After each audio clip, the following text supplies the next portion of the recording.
నా పేరు కొరందాస్ హేమంత్ కుమార్ అండి. నాది కొత్తపేట గ్రామం, కోనసీమ జిల్లా అండి. కొత్తపేట గ్రామంలో సత్సీరో బ్యాంకర్స్లో నేను ఒక వాటాదారునండి. నాతో పాటు ఇంకో ఇద్దరు ఉన్నారండి వాటాదారులు. అలాగే నేను రియల్ ఎస్టేట్లో కూడా వ్యాపారం చేశానండి. రియల్ ఎస్టేట్లో కూడా పెట్టుబడి పెట్టాను. నాతో పాటు మా బంధువులు కొంతమంది పెట్టుబడి పెట్టారండి. వాసు అనే వ్యక్తి దగ్గర పెట్టుబడి పెట్టాము మేమందరం కూడా.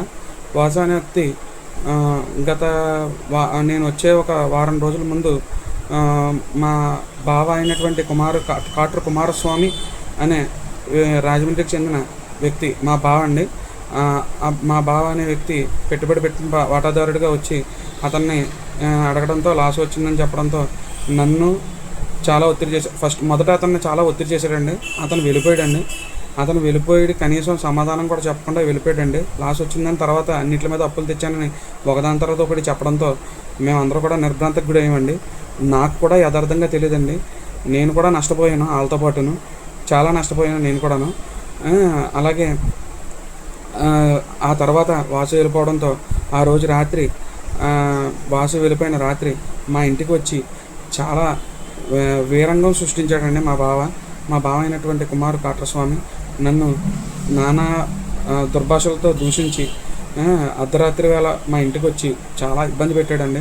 రాత్రంతా కూడా నన్ను చాలా ఇబ్బంది పెట్టి నేను చచ్చిపోయే పరిస్థితికి వెళ్ళేంతలా చేశాడండి. చాలా కన్విన్స్ చేసి నేను వెళ్ళానండి. వాసు వచ్చాక మనం కూర్చుని మాట్లాడి చేయాలి తప్ప నేనేం చేయలేను ఇందులో. అతనే మొత్తం చేసేది. ఫస్ట్ నుంచి అతన్నే నమ్మాం అందరూ కూడా. అతనే చేసేది. అతను వస్తే మనం ఏదైనా చెయ్యాలి తప్ప అతను లేకపోతే నేనేమి చేయలేనని చెప్పానండి. నేను కొన్ని విషయాలు తెలుసు, అవి మాత్రం నేను చేస్తానని చెప్పానండి. అతను ఎట్టి పరిస్థితుల్లోనూ దానికి అంగీకరించలేదండి. నువ్వు సమాధానం చెప్పాల్సిందే అన్నాడండి. నేను సమాధానం చెప్పడానికి నా దగ్గర ఏమీ లేదు, అంతా అతని దగ్గర ఉంది. నా డబ్బులు కూడా వాసు దగ్గర ఉన్నాయి. నేనేమీ చేయలేను. అతను వస్తే కానీ నేనేమీ చేయలేను.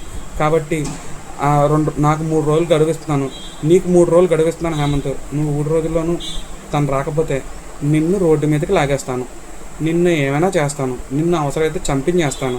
అలా చాలా దారుణంగా నన్ను భయపెట్టాడండి. ఈ భయపెట్టడంతో నేను ప్రాణభయంతో తర్వాత ఇప్పుడు అతను వచ్చి అక్కడ గొడవ చేస్తే మొత్తం నేను రోడ్డు మీదకి రావాల్సి వస్తుందండి.